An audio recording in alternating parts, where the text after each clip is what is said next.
Une dernière tentative et puis on va arrêter ce live.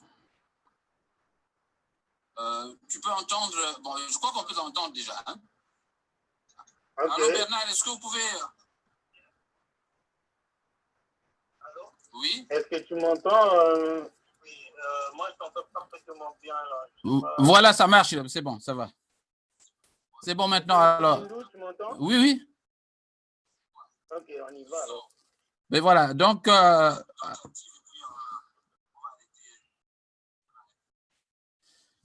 la radio de la communauté, une fois de plus, nos excuses à tous nos auditeurs, ça n'arrive pas tous les jours, mais peut-être une fois tous les 6 mois. Hein.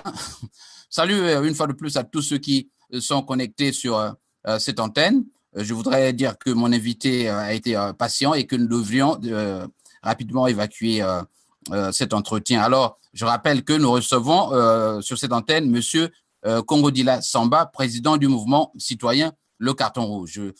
Tu t'es déjà expliqué sur l'origine du carton rouge. Alors, Monsieur Samba, vous vous rappelez autant que moi qu'il y a quelques années, vous aviez avec des amis, donc vous aviez, non, il y a des critiques qui fusaient de partout, notamment sur des accusations peut-être infondées de corruption. Alors, est-ce que vous pouvez rapidement revenir là-dessus et montrer qu'effectivement, avec le temps,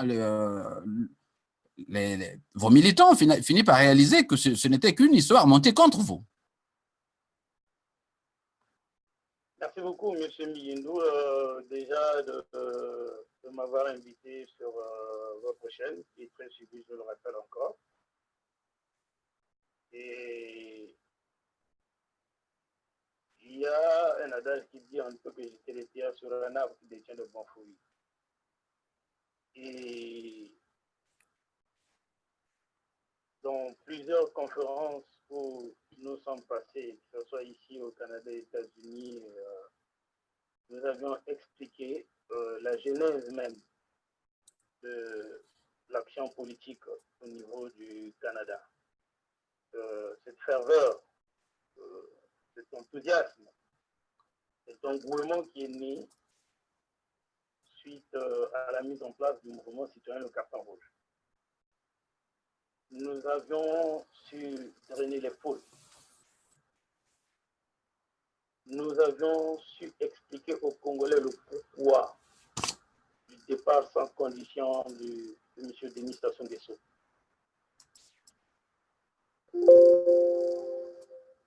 Les Congolais ne supportent pas qu'ils soient dirigés par une autre personne que eux-mêmes. Cette histoire a été fomentée, fabriquée de toutes pièces par ceux qui ont voulu casser le dynamisme qui était né ici au Canada. Et que ceux qui ont fabriqué cette fausse nouvelle, qui vous apportent les preuves de ce qu'ils avaient dit. En tout cas, pour ma part, je ne me prononcerai pas sur cette rumeur. Le jour où je prendrai l'argent du Congo, M. Lewis, vous serez au courant. Le jour où je prendrai l'argent de M. Denis Sassou Nguesso, vous serez au courant. Et je ne le ferai pas en cachette. Alors, donc c'est une fausse rumeur. Pour moi, c'est de l'histoire passée. Mais notre détermination reste intacte. Et après cette rumeur, vous avez vu le combat que nous avions mené ici au niveau du Canada. Et ce que nous sommes en train de faire. Donc, ce n'est pas ces fausses rumeurs-là, comme on dit, laisser les petites bêtes mourir de leur propre poison. Donc, qu'à cela ne tienne, notre morale reste très haut. Nous sommes déterminés à avoir un changement au niveau du Congo-Brazzaville. Voilà, merci. Ça, c'était pour l'histoire. Je rappelle donc à tous ceux qui viennent de se connecter que nous avions eu des difficultés au départ et que tout est rentré dans l'ordre. J'ai pour invité aujourd'hui M. Sostène Congo-Dila Samba, président du mouvement citoyen, président fondateur du mouvement citoyen Le Carton Rouge. Alors, Sostène, venons-en aux affaires, à ce qu'il est convenu d'appeler aujourd'hui les affaires du Canada. J'ai observé qu'il y a quelques jours, votre communauté ou votre diaspora est en proie à un désordre terrible. On parle de corruption, on parle de propriétaires d'organisations, on parle de préséance, on parle… Alors, est-ce que vous pouvez… je ne voudrais pas que vous alliez dans ces querelles, dans les détails, mais est-ce que vous pouvez nous peindre un tableau général sur ce que sont les organisations du Canada actuellement? Est-ce que vous-même, vous en faites partie à ce jour? Quelle est justement la place que Congo Dila Samba à ce jour occupe dans la sphère politique du Canada? Monsieur Lewis, nous n'avions pas le monopole des organismes ici au niveau du Canada. Mais ce théâtre auquel nous assistons actuellement, qui a commencé à Brazzaville avec l'éclatement de l'IDC Focade, qui s'est poursuivi à Paris, je pense qu'il est en train de gagner certains compatriotes de la diaspora. Pour nous, nous pensons que c'est un faux débat. Et à qui va profiter l'éclatement de la diaspora? Posez-vous cette question. À qui va profiter l'éclatement de la diaspora? Nous ne voulons pas rentrer dans ce débat que nous pensons, que nous jugeons pas utile. Et il me semble que certains compatriotes, certains acteurs politiques de la diaspora s'écartent du vrai objectif, du vrai but de ce combat.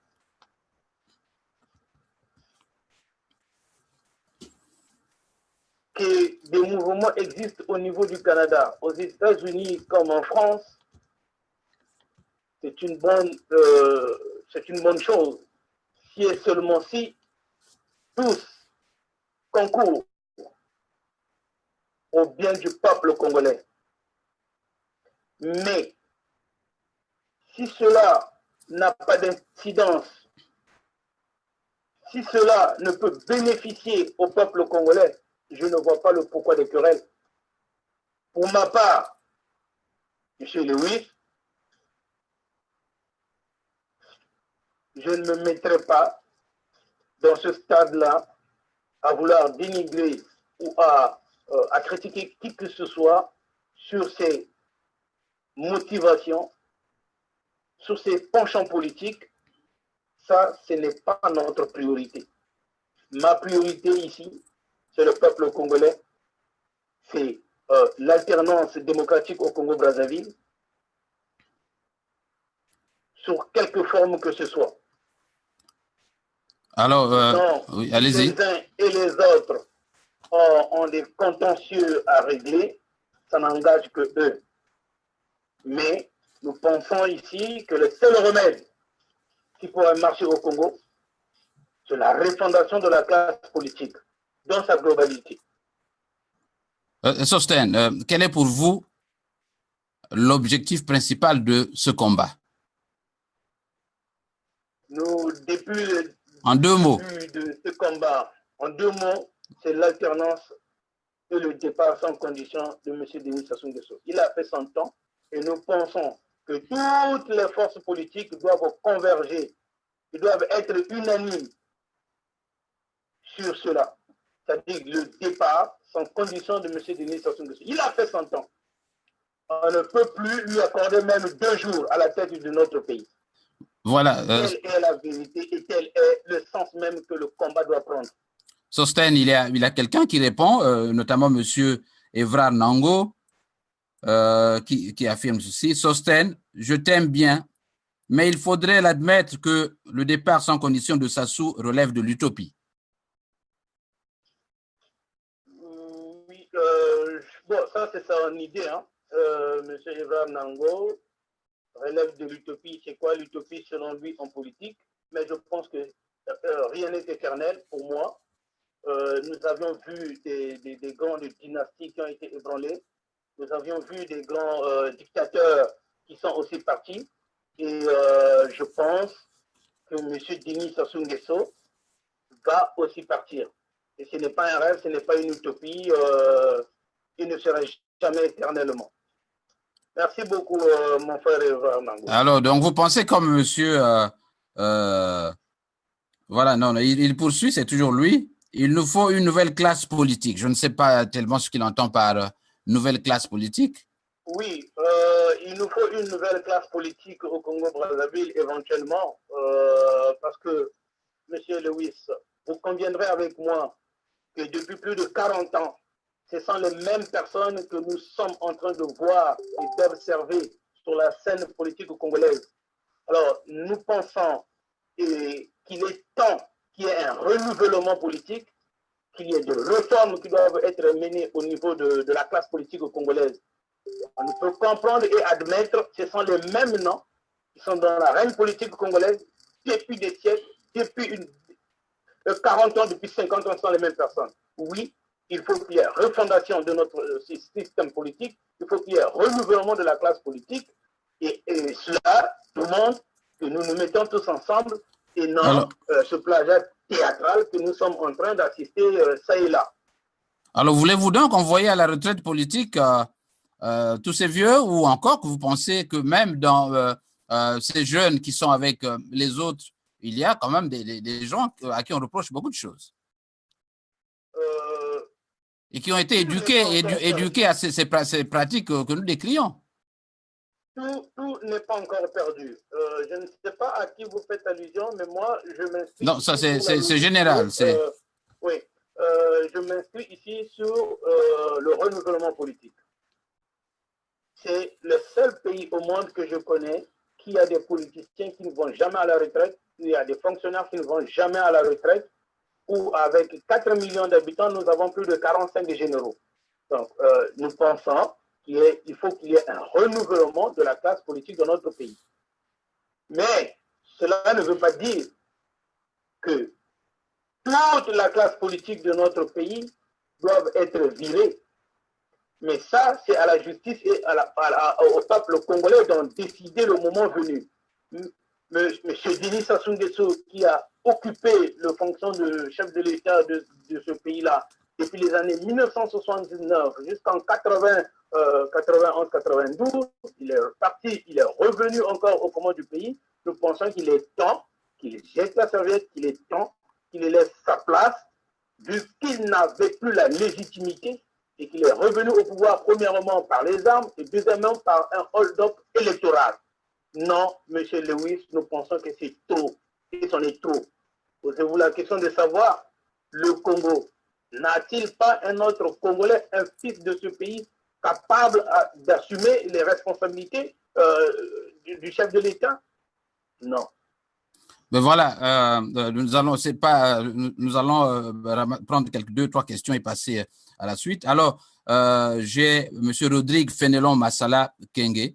Je lis la question telle que je la reçois. Je suis d'accord pour la refondation de la classe politique, notamment se démarquer de toute cette classe politique née avant 1960. Elle traîne les germes de la division, de la diversion, sauf quelques exceptions. Doit-on placer une barre à 1960 et les autres après 60? C'est ça que je viens de dire, Rodrigue Fenelon Massala Kenge, éventuellement, que je salue. Nous nous inscrivons dans cette logique-là. Nous pensons partout, il y a un renouvellement de la classe politique, partout il y a des réformes, sauf au Congo-Brazzaville. Alors c'est incroyable et c'est inadmissible. Même un cerveau d'ordinateur, même l'ordinateur, à un certain moment, demande à être reformaté, à être formaté. Et il y a des logiciels qu'on utilisait hier, aujourd'hui, d'autres ont apparu. Alors, nous ne pouvons comprendre que ce soit les mêmes personnes depuis les années 1960 jusqu'à aujourd'hui. Nous disons non, on peut faire mieux. Et certains vieux mais il faut qu'il y ait refondation de la classe politique. De nouvelles idées doivent émerger. Alors, une précision interrogation de M. Richard Baudry Anthony, c'est quoi une classe politique? Injecter des jeunes gens dans ce même système politique? Nous sommes ici en train de combattre ce système politique. Nous sommes en train de combattre ce système politique parce que, tenez-vous bien, M. Lewis, oui, M. Denis Sassou Nguesso peut partir, mais c'est tout un système. Voilà pourquoi nous avions dit qu'il faut qu'il y ait refondation. Nous ne pouvons prendre des jeunes, les injecter dans ce système-là. C'est ce système-là qu'il faut déboulonner. C'est tout le système qui doit partir. M. Denis Sassou Nguesso, oui, c'est mortel comme tout autre. Il peut mourir. Mais si derrière lui, nous avions encore 100, 200 personnes de ce même système, je pense que nous aurons travaillé en vain. Donc c'est tout ce système qu'il faut virer. Voilà pourquoi nous avions parlé de la formalité. Pour formater ce système, il faut qu'il y ait un grand changement, il faut qu'il y ait un nettoyement de ce système-là. Et si nous voulons voir demain le Congo réuni, nous voulons voir demain le Congo aller de l'avant, et si nous voulons voir une fois de plus un Congo unifié. Voilà, Sostène Congo Dila Samba, invité du journal de la communauté de Jean Lewis. Donc, bon week-end à tous ceux qui sont connectés sur Facebook. Alors, Sostène, avant d'arriver au dossier Toumi, qui est l'essentiel de cet entretien, parlons de votre conférence sur l'immigration. Vous organisez, je crois, un colloque sur l'immigration au Canada. C'est cela? Tout à fait. C'est comme je vous avais dit, nous sommes en train de travailler. Nous avions fait plusieurs démarches ici au niveau du Canada. Notre mouvement, le mouvement Citoyen Carton Rouge, l'ONG Je partage ma culture, dont je suis le secrétaire général, la mutuelle entraide et développement. Nous avons été contactés par certains élus ici au niveau du Canada pour organiser cette conférence-là. On dit, M. Samba, vu les prérogatives de votre association, vu les prérogatives de votre ONG, nous pensons qu'il est intéressant et probable que nous organisons conjointement une conférence dont nous allons parler de l'immigration, de l'intégration et de la diversité culturelle au niveau du Canada. Rappelez-vous, à l'époque, nous avions tenu plusieurs conférences ici et plusieurs démarches ont été menées au niveau des ministères, au niveau des institutions et des organismes internationaux basés au niveau du Canada.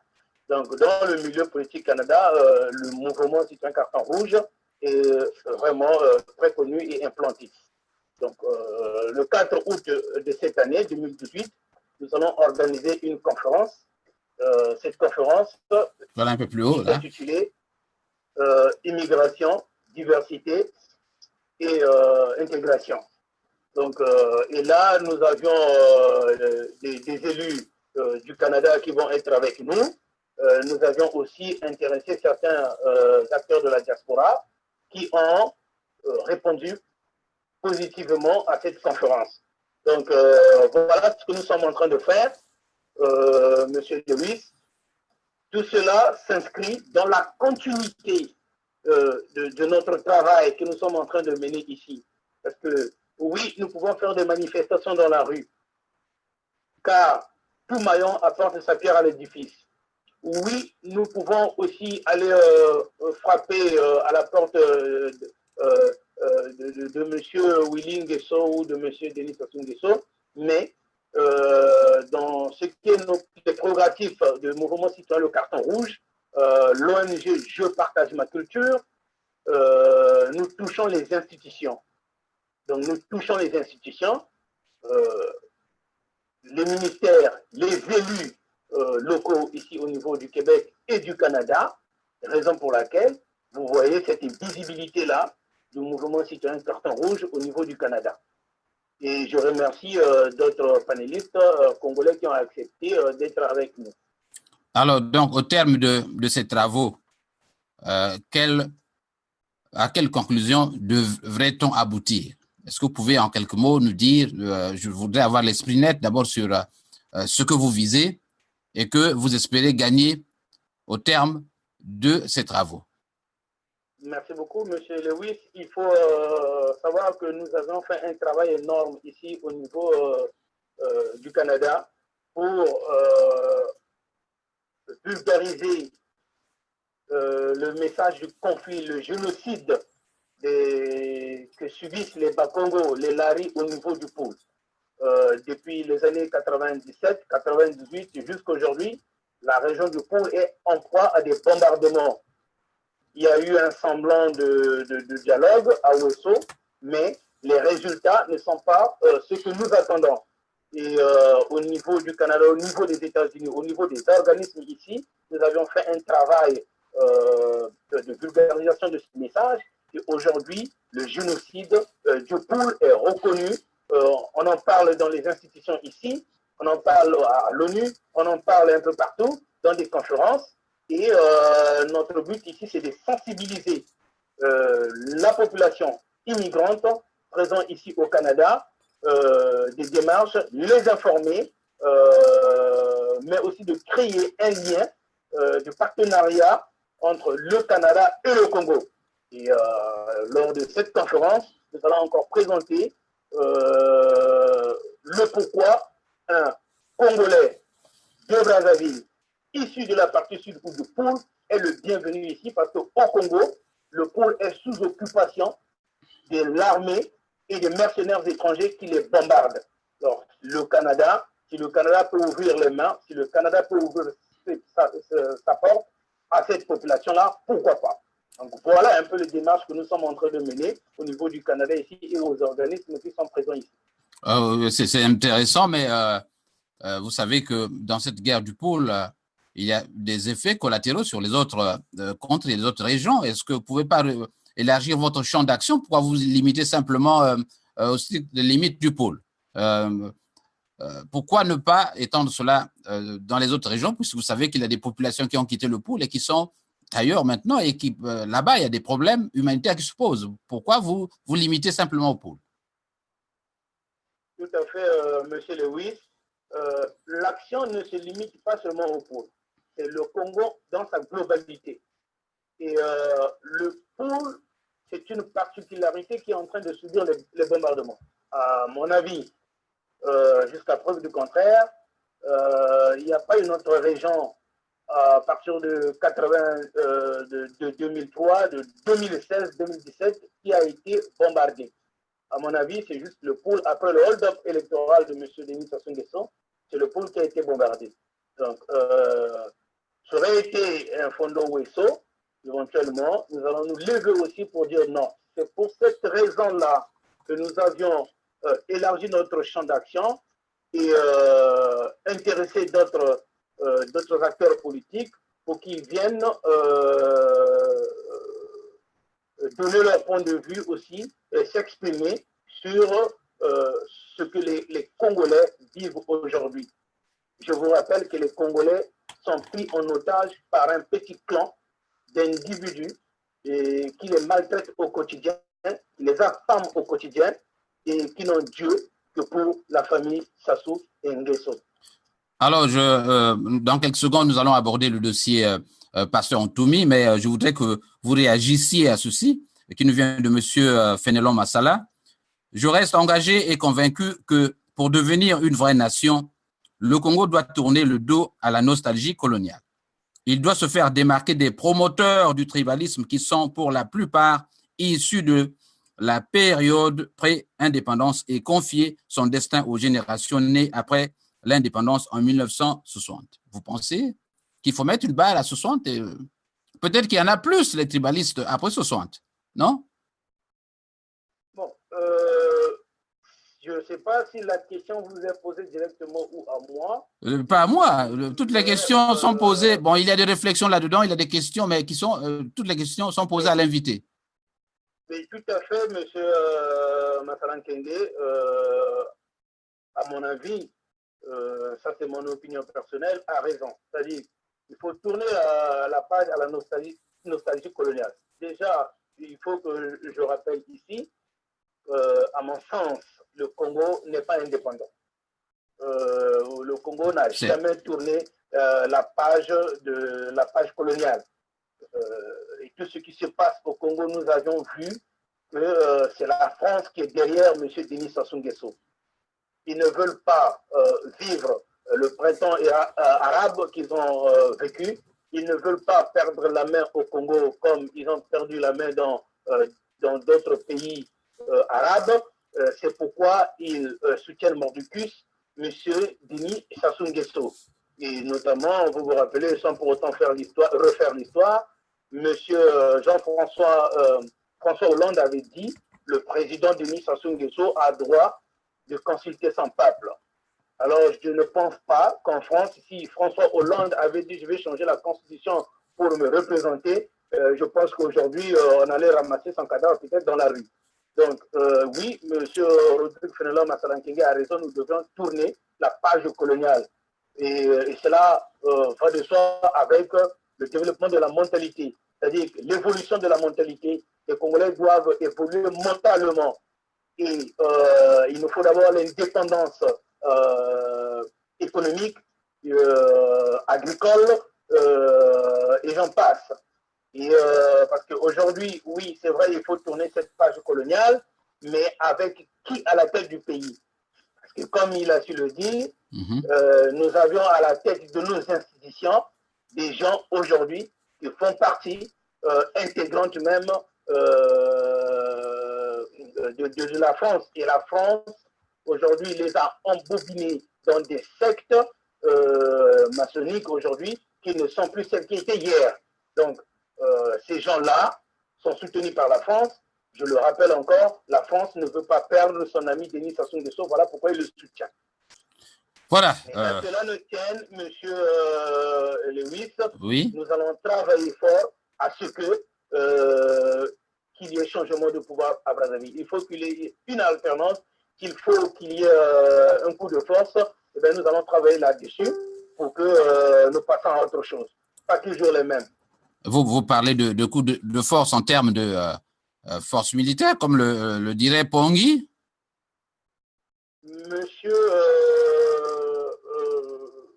Lewis, il faut qu'on arrive là. Il faut qu'on arrive là. Combien de fois nous avions fait des dialogues au Congo? Nous avions fait le lavement des mains en 91. Il n'est jamais parti, ce monsieur. Et il a été toujours dans le rouage politique. Et je ne vous le cache pas, monsieur Lewis, nous avions essayé par tous les moyens de lui dire, papa, Kende va te reposer et prends ta retraite. S'il faut qu'on vienne te visiter de temps à autre à Oyo parce que tu as fait l'histoire du pays, on le fera. Mais pour l'instant, nous pensons qu'il faut que tu partes. Mais il continue à bombarder des populations civiles, non armées, qui n'ont rien demandé, mais pour le simple fait d'être Bakongo ou Lari ou du Sud, ces gens-là subissent des bombardements au quotidien. Je ne vous le cache pas. Aujourd'hui, j'ai été contacté, ou si je suis contacté par n'importe quelle institution officielle ou officieuse pour en venir à bout à la dictature du Congo-Brazzaville, je n'hésiterai pas. Voilà. Ici, au journal La Communauté, l'invité donc assume ses propos. Merci donc une fois de plus d'être mon invité, mon cher Samba. J'ai pris l'habitude de tutoyer depuis, je crois, depuis 3-4 ans sur cette antenne. Alors, Sostène, parlons du pasteur Ntoumi. En termes directs, clairs et nets, qui êtes-vous pour le pasteur Ntoumi à ce jour? Monsieur Louis, je suis Sostène Samba. Je suis membre du parti du révérend pasteur Ntoumi, le CNR, le Conseil national des Républicains.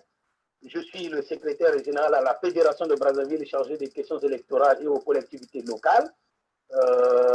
Et je suis le représentant du révérend pasteur Ntoumi en Amérique du Nord, Canada et États-Unis confondus. Si je dis quelque chose venant qui concerne, parce qu'il ne faut pas qu'il y ait un mélange qui concerne le révérend pasteur Ntoumi, c'est que c'est comme ça.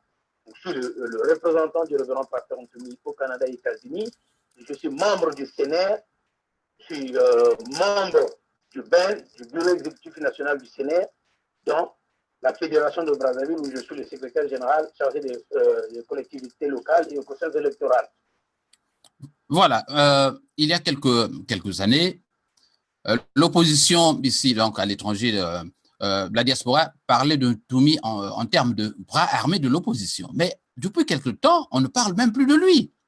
Êtes-vous déçu? Je ne sais pas quelle est cette opposition qui avait parlé de bras armés. On considérait Ntumi comme celui qui opposait une résistance armée au pouvoir de Brazzaville. C'était cela. Oui, monsieur Lewis, ce que le révérend pasteur Ntumi a fait, premièrement, il n'était pas seul, et ce n'est pas lui qui est à l'origine de cette résistance armée-là. La population du pôle s'est levée suite au bombardement qu'ils ont subi. La population du pôle s'est dit non, trop c'est trop, nous n'allons pas nous laisser tuer comme ça, comme des bêtes, comme des moutons. Il faut faire quelque chose. Et si d'une façon ou d'une autre, les gens ont considéré le révérend pasteur Ntumi comme étant le bras armé de l'opposition, ils se sont peut-être trompés. Ils se sont peut-être trompés parce que rien n'a jamais été officiel dans cela. Et rien n'a jamais été officiel cela. C'était en termes d'éloge, c'est-à-dire qu'on considérait que c'était lui. Oui. Le révérend pasteur Ntumi n'avait pas une cargaison d'armes qui lui a été remise par un parti d'opposition, ni même à l'extérieur du Congo, pour tenir tête à Denis Sassou Nguesso. Je vous rappelle qu'il avait reçu l'aide de l'extérieur ou de ces milliardaires congolais-là qui ont pillé le pays, qui ont volé l'argent du pétrole du Congo, dont je tais les noms ici, mais vous les connaissez depuis des années, qui ont volé l'argent du Congo. S'ils pouvaient au moins soutenir cette résistance, je pense peut-être qu'aujourd'hui, on parlerait de M. Denis Sassou Nguesso au passé, l'ex-président. Mais ces gens qui ont volé l'argent du Congo, l'argent du pétrole du Congo, sont partis avec des milliards et aujourd'hui, ils n'ont rien fait pour ce Congo. Donc, ces Congolais-là, qu'on a appelés hier les ninjas, ex-combattants, ils se sont débrouillés avec des moyens de bord. Et vous connaissez l'histoire, on ne fera pas l'histoire ici, mais le révérend pasteur Ntumi est bien vivant. Le révérend pasteur Ntumi est là. Nous sommes en train d'observer le processus de dialogue qui a été amorcé d'un côté le gouvernement de Brazzaville et de l'autre côté les partisans du révérend pasteur Ntumi conduit par Jean-Gustave Ntondo. Voilà, donc, parlons de ces accords maintenant. Donc nous avions pensé qu'il fallait laisser une chance à ces accords-là. Oui, vous pouvez être dans un parti politique et que vous avez des divergences d'opinion, mais lors d'un vote, si la majorité a voté pour l'observation de la feuille de route du dialogue, eh bien, nous allons suivre cela. Mais nous tenons ici à rappeler que le gouvernement de Brazzaville ne montre pas assez d'efforts à la concrétisation pour accompagner la feuille de route issue des accords de paix et de cessation des hostilités qui ont été signés à Kinkala, notamment sur la levée de mandat d'arrêt du révérend pasteur Ntumi. Nous attendons encore sur la réhabilitation du Sénat, nous attendons encore. Donc nous appelons éventuellement le gouvernement de Brazzaville à faire ses preuves et à laisser grandir, à laisser germer cet accord de paix et accompagner la feuille de route comme il le faut. Alors, avant de poursuivre, j'ai une question de Madame Brigitte Aliana, je crois. Ntumi est victime comme le reste des Congolais. N'y comptez pas, bon, peut-être voulait-elle dire, ne comptez pas sur lui. Oui, tout à fait, Madame Brigitte Aliana a tout à fait raison. Et comme je venais de le dire, Ntumi n'a pas une cargaison d'armes qui lui avait été donnée par l'extérieur, ni par une autre personne, un autre opposant politique au Congo. mais ce sont les Congolais et il est victime comme tout autre Congolais et depuis des années. Il vit dans une forêt, il se cache, il a peur pour sa vie, il a peur pour la vie des Congolais et comme nous autres à l'extérieur du pays, et, tant bien que mal, nous vulgarisons ce message-là, nous essayons d'intéresser le Canada, les États-Unis, les organisations internationales à se pencher sur cette question-là et de faire taire les armes, les crépitations d'armes au niveau du Congo-Brazzaville. Il faut que cela s'arrête. Oui, Brigitte Aliana a raison, Ntumi est victime comme tous les autres Congolais. Alors, dans quelle mesure, finalement, peut-on dire que Ntumi a encore le contrôle, même la maîtrise de la situation, totale de la situation? C'est-à-dire, est-ce qu'il contrôle ses hommes? Est-ce qu'il suit de près ces négociations, l'exécution de ces négociations? Est-ce que vous êtes satisfait du rapport que Ntumi entretient avec ceux qui négocient directement avec le régime de Brazzaville-Sostène? Je vous vois sourire. C'est parce que ce que je vais vous dire, ça va peut-être faire sourire d'autres personnes. Vous savez, le nom de Ntumi, Ntumi veut dire tout à la fois. C'est-à-dire c'est une personne qui peut être tantôt à gauche, tantôt à droite, il est partout et en même temps. Donc oui, pour répondre à votre question, il a tout à fait le contrôle de ses hommes sur le terrain et de ceux qui négocient directement avec le gouvernement de Brazzaville. Et c'est comme tout chef, quand vous avez délégué, quand vous avez légué, vous avez donné du pouvoir à vos collaborateurs de mener une mission, et vous attendez le retour. Donc nous attendons que la feuille de route continue à faire son chemin, comme tout le monde. Dumi attend, les Congolais attendent, et nous voulons qu'il y ait retraite totale de ces militaires-là qui sont jusqu'aujourd'hui postés dans le pôle. Mais nous saluons ces petits avancements qui ont été faits, notamment sur la libération de certains ex-ninjas. Il y a eu 80 il y a 2 semaines de cela. Et la libération de Jean-Gustave Ntondo, de Franck Delors, tous les autres là. Et nous saluons cela. Mais le gros reste à faire. Donc voilà pourquoi nous demandons. Vous voulez me dire que vous avez encore des prisonniers là-bas? Il y a encore certaines personnes qui sont encore dans les geôles. Il n'y a pas que des ex-combattants, mais il y a aussi les opposants politiques qui sont détenus arbitrairement, qui jusqu'aujourd'hui n'ont pas encore subi de procès. À ma connaissance, la garde à vue en matière de justice, c'est 48 heures. Dépasser 48 heures, l'accusé doit être relâché. Alors au Congo, nous assistons à des arrestations arbitraires, à des gens qui ont été incarcérés sans procès, et ça date d'1 an, 2 ans, d'autres qui sont là depuis 3-5 ans. Donc nous pensons que le gouvernement de Brazzaville ne fait pas assez d'efforts pour accompagner la feuille de route ici des accords de paix et de cessation des hostilités de Kinkala. Alors est-ce que, Sostène, où se trouve Ntumi maintenant? Mais Ntumi est au Congo. Il est au Congo.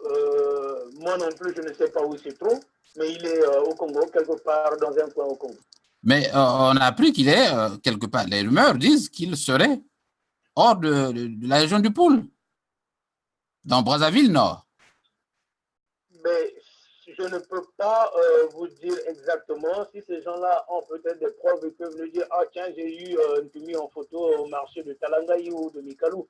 Et ça serait aussi pour essayer de dissiper les doutes aux Congolais. Mais ce que je dis, c'est que le révérend pasteur Ntumi est bel et bien au Congo, dans un coin, puisqu'il a déjà rencontré ses collaborateurs qui ont été envoyés en mission avec le gouvernement de Brazzaville. Il les a rencontrés à Mayama. Donc, je suppose qu'il est à Mayama. Alors, comment se fait son ravitaillement? Il est dans le pôle. Est-ce que dans le cadre de ces accords, on a prévu un ravitaillement pour lui, notamment dans le domaine de la santé, lui apporter des vivres, le mettre dans des conditions décentes? Rien n'a été décidé sur ce point-là, sur ce sujet-là. Il n'a jamais été ravitaillé.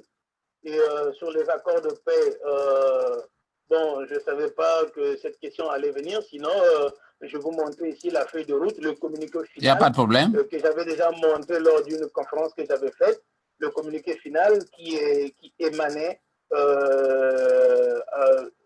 des accords de paix et de cessation des hostilités. Donc, il n'y avait pas question du ravitaillement, que ce soit en vivres ou en médicaments, du révérend pasteur Ntumi. Mais je tiens seulement à vous rappeler, M. Lewis, que nous sommes les Bantous. Nous sommes les Bantous, nous sommes des Africains. Vous savez, aujourd'hui, un Africain peut vivre, moi-même, j'en ai l'exemple, peut vivre au village sans pour autant prendre la quinine ou sans pour autant prendre les médicaments modernes ou les injections. Donc, il peut rester dans la forêt pendant 60 ans. Il n'aura pas besoin de la quinine ou du Kinimax ou quoi que ce soit, ou la Tylenol ou du Doliprane. Donc, si on se soignait avec des plantes, on se soignait traditionnellement, et nos arrière-grands-parents ont fait ça, Ntumi le fait, moi-même je l'ai fait, et je pense que c'est la meilleure médecine aujourd'hui pour se maintenir en bonne santé. Alors, Sosten, un petit secret, mais doit-on dire que le pasteur Ntumi est un homme mystique? L'armée n'a jamais pu mettre la main sur lui. Doit-on le considérer comme un mystique? Ben, je ne sais pas ce qu'on peut entendre par mystique, parce que chacun a un degré d'entendement, et il y a des choses que je ne peux pas expliquer. Oui. Mais je sais une chose, je vais parler en termes pour les profanes, pour tous ceux-là qui auront l'occasion de nous écouter. Oui. L'homme, déjà en lui-même, est un mystère. Il est doté de 5 organes de sens qui lui permettent de parler, de voir, de lire, d'écouter, de goûter, tout ça. Mais à part ces 5 organes de sens, il a été doté d'un autre sens, qu'on appelle le sixième sens. C'est celui-là même qui nous permet d'être en contact avec les créateurs, Elohim, avec la conscience cosmique. Oui, tu es mystique, je suis mystique, Ntumi est mystique. Donc, il suffit seulement de développer ces capacités que vous avez en vous, et l'être humain est capable de faire plusieurs choses avec sa conscience. Alors, pour conclure sur cet aspect, que répondez-vous, Sosten, à ceux qui croient que le pasteur Ntumi est de mèche avec le pouvoir et que ce qu'il est en train de faire n'est que de la diversion? J'ai l'autre jour reçu quelqu'un qui me disait qu'il ne voulait même pas entendre parler de lui dans ce combat. Oui, monsieur Lewis, vous ne pouvez pas non plus forcer les gens à vous aimer. Je tiens seulement ici à rappeler et à dire peut-être à ces personnes-là. J'aimerais les voir courir dans une forêt avec un hélicoptère qui est en train de te poursuivre et de mitrailler.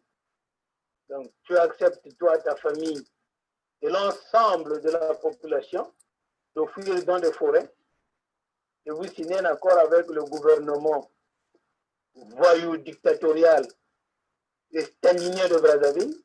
Venez avec des hélicoptères de combat pour chasser moi avec ma famille, pour chasser nous qui sont nombreux.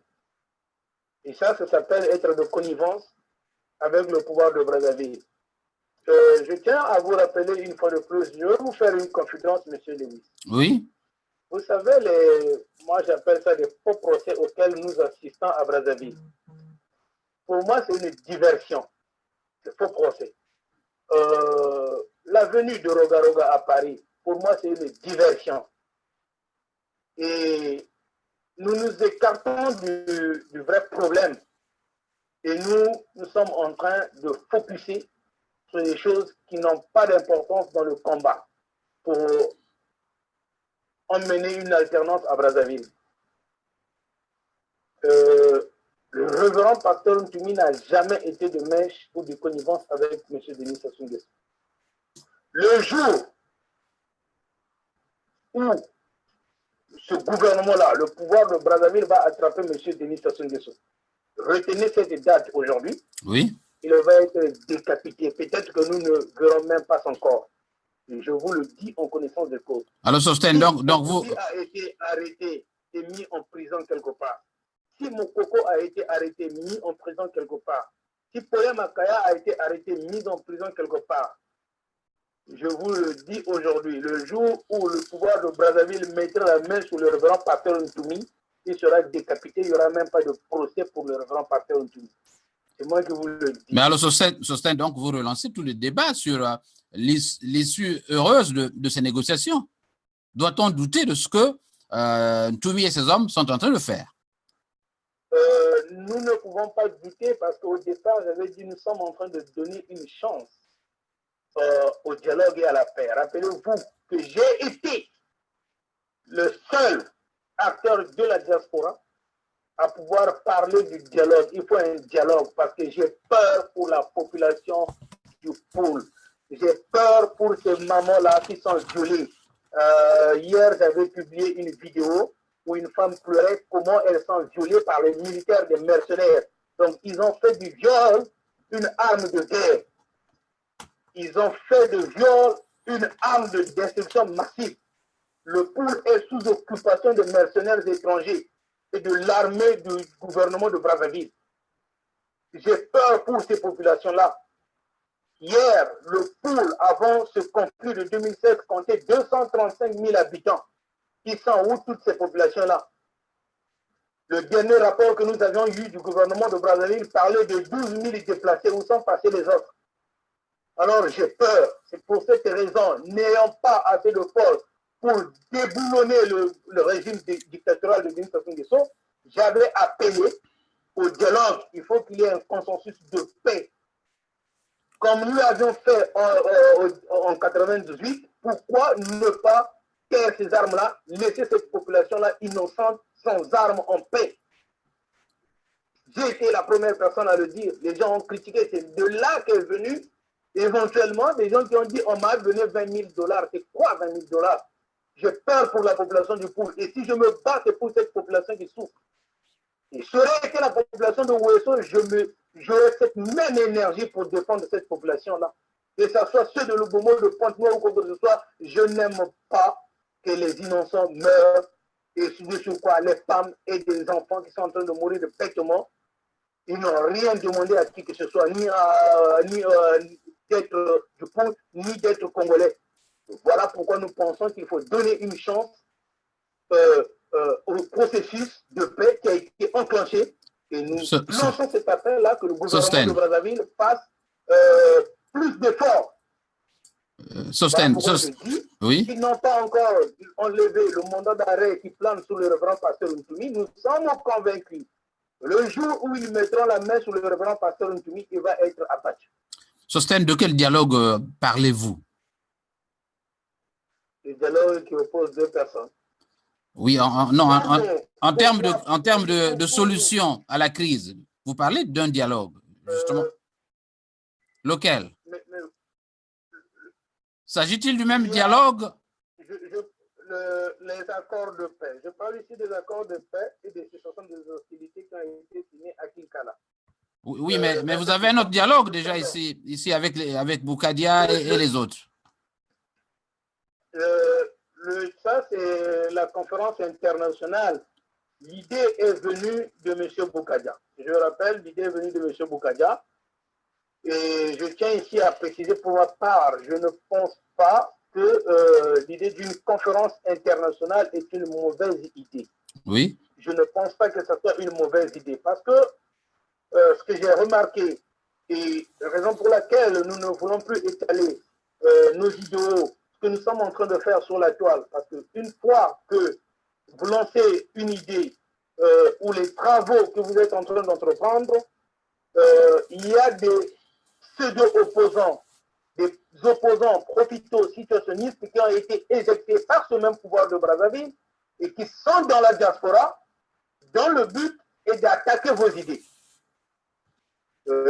Soyez-en sûrs, après cette vidéo, il y en aura d'autres qui feront des vidéos, tout simplement parce que M. Sosthène Somba a parlé. Donc, c'est pourquoi il faut parfois ne rien dire, mais travailler en sourdine, comme on le dit, en cachette. L'idée de la conférence nationale n'est pas une mauvaise idée. Et que M. Boukadia essaye ici de l'élargir, d'intéresser les autres forces de la diaspora, et afin que ce soit au vu et au su de tout le monde, qu'il y ait, à mon avis,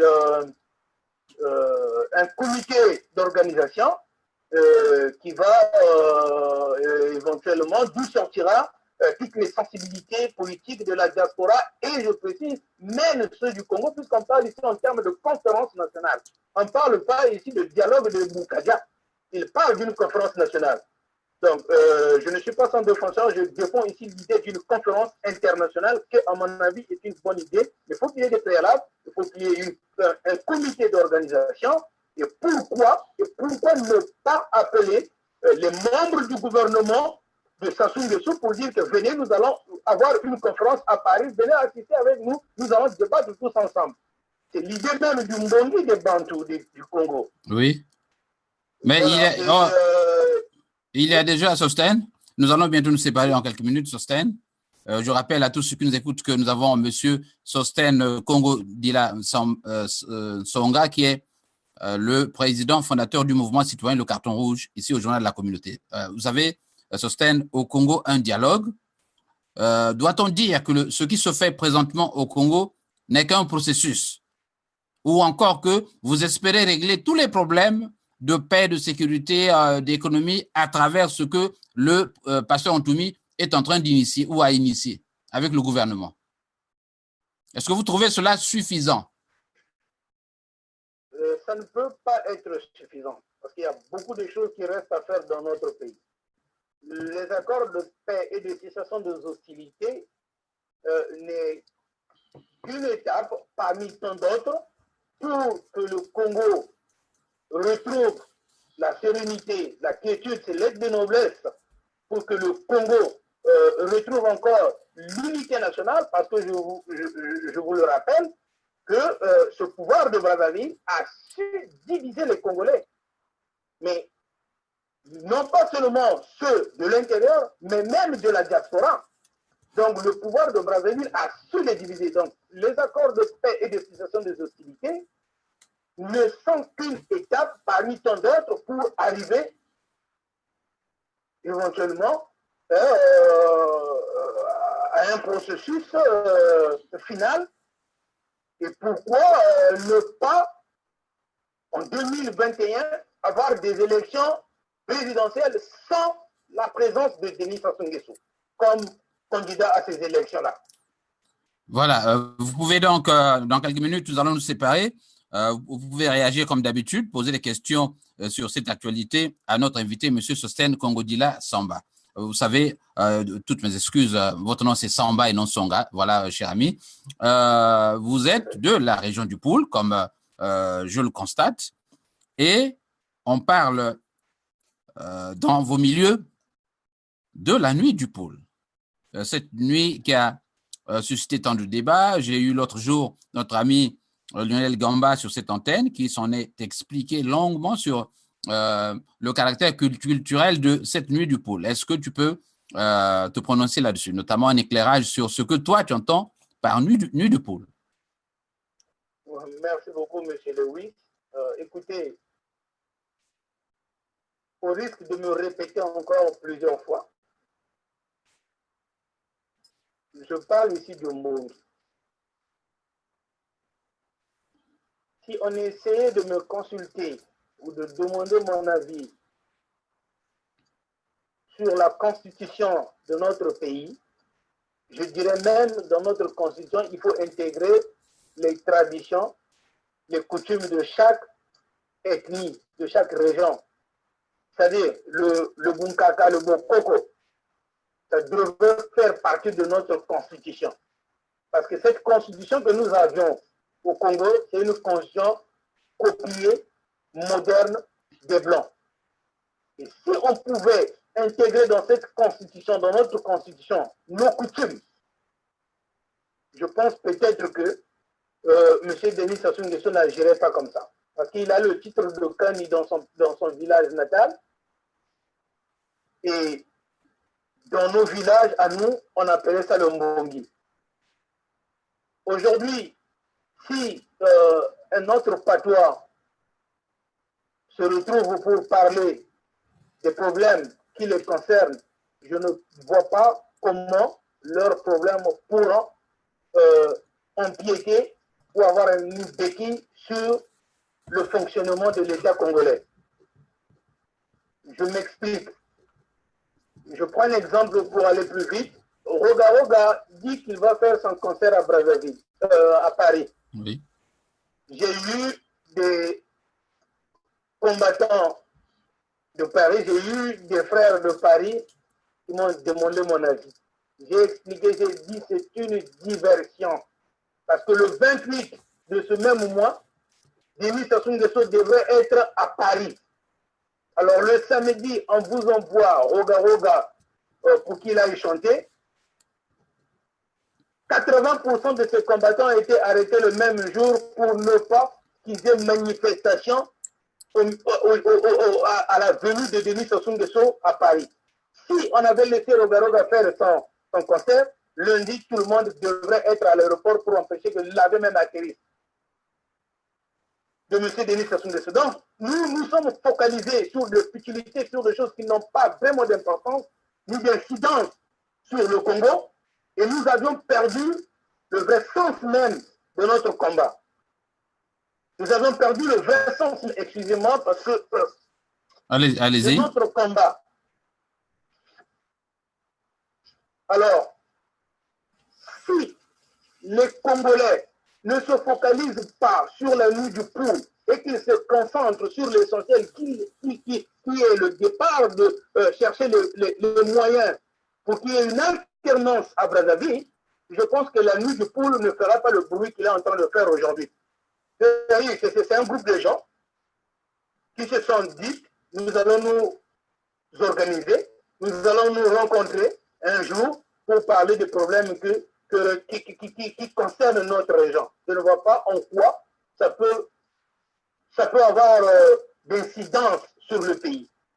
C'est comme aujourd'hui, d'autres patois, les Téké, les Bembé, les Mochi, les Métis, les Vili peuvent se dire que nous sommes 15 Vili, nous allons nous concerter pour voir les problèmes de Vili, comment nous allons, je ne sais pas, comment les mariages vont s'organiser maintenant dans nos coutumes, parce que pour faire la dot, on venait donner les damisages de vin rouge, on venait donner les moutons. Maintenant, nous sommes des Vili, nous nous sommes concertés, nous disons que ça ne doit plus être comme ça. Nos enfants on ne doit plus demander la dot, par exemple. On va juste exiger le mariage officiel. Je ne vois pas ce regroupement des Vili, quelle incidence peut-il avoir dans le fonctionnement de l'État. Et comme je ne vois pas, aujourd'hui, 10 Congolais de la diaspora issus du pool qui vont se dire que nous allons nous regrouper pour parler du pool. À mon avis, c'est un non-événement. Laisser les gens du pool être entre eux, se parler entre eux, et puis nous allons voir où ça va aller. Voilà, donc votre position ne fait que appuyer celle des organisateurs. Avez-vous été déjà invité? J'ai été contacté, mais pour des raisons professionnelles, je ne peux pas être là-bas. Je ne peux pas être. Mais Monsieur Lewis, vous connaissez Monsieur Sostel Kongo de la Samba. Chaque fois que je ferai quelque chose, oui, ça ne serait jamais en cachette. Je le répète, je dis ceci. Chaque fois que je ferai quelque chose, oui, si vous entendez que Sosten a vu Monsieur Intel, mais qu'il n'y a pas de vidéo, ça sera archi faux. Tout ce que je ferai, s'il faut que je rencontre Denis Sassou Nguesso, il y aura des caméras. S'il faut que je rencontre un ministre ou un député qui va être ici au Canada, il y aura des caméras. Tu seras même invité. S'il faut que j'aille à la nuit de poule ou à la conférence internationale, il y aura des caméras. Tout ce que je ferai, si Sassou me donne de l'argent, il y aura des caméras. Je viendrai vous dire, Lewis, on m'a donné l'argent est là, je vais bouffer cet argent, c'est l'argent du Congo. Et d'ailleurs, il faut que je te paye le billet des États-Unis juste ici, parce que j'ai pris l'argent du Congo. Et d'ailleurs, je réclame à Denis Sassou Nguesso qu'il déverse des milliards qu'il a volés à tous les Congolais. S'il pouvait donner cet argent-là au Congo, à tous les Congolais, je ne pense même pas que le Congo aurait eu besoin du FMI. On est nombreux, il a des 1000 milliards, des 3000 milliards qu'il partage à tout le monde. Donc, tout ce que je ferai, ça va être au but et au sein de tout le monde. Vous me connaissez, M. Lewis. Ok. J'ai peur de rien. Ok, alors donc, Sosten, nous allons conclure. tu vas conclure sur l'unité de la diaspora au Canada, sur le processus de paix au Congo-Brazzaville, mais je voudrais que tu le fasses en Lari et en Monukutuba et peut-être en Lingala, en quelques 2-3 minutes. Merci beaucoup. Merci, Sam, l'invitation à y. Je suis très, très content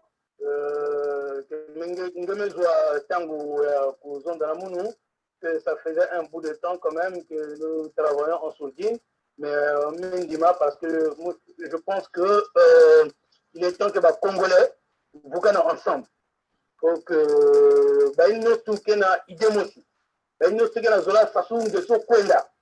ça ne sert à rien de ça. Ça ne sert à rien que la division vende entre Beto. Ça ne sert absolument à rien. Ça, c'est donner encore du crédit na muntu na gana kwa Beto, na muntu na gana Zola pour s'éterniser dans le pouvoir. Donc, ça, il faut qu'il y ait de l'unité. La diaspora Beto, que ce soit au Canada, que ce soit aux États-Unis, que ce soit en France. Donc, en Lingala, qu'est-ce que je peux dire? Bon, moi, Moïbe a né Tindoki. Et on ne peut pas dissocier Tindoki na Moïbe. Ouais, à quoi ça va faire après ça? Ouais, c'est ça que Denis Sassou Nguesso a pas d'habitude soit là dans Mboka na biso Congo parce que diaspora na biso ils a divisé, opposition na biso ils a divisé. Mais ne vous en faites pas parce qu'après les analyses, nous pensons que les Akaka Yinde Wana Sassou Moto a divisé na diaspora na biso na ba opposant à l'intérieur du pays. Bamsous Bagoloba oui, Bamsous Bagoloba non. Et pour ceux qui vont dire oui sur un sujet, Bino Bolandi et Bolobi, ah, il y a le but, oui. Donc, Azam Motomabe, il y a le bâti non, donc il y a des mots Azam Motomalam. Il y aura un autre sujet, celui qui avait dit oui hier va dire non, celui qui avait dit non va dire oui. Donc, en tout ça, toujours mon agé, et Zagaga, il y a Motazo gagné. Donc, mon maman, c'est nom, Matita Mona.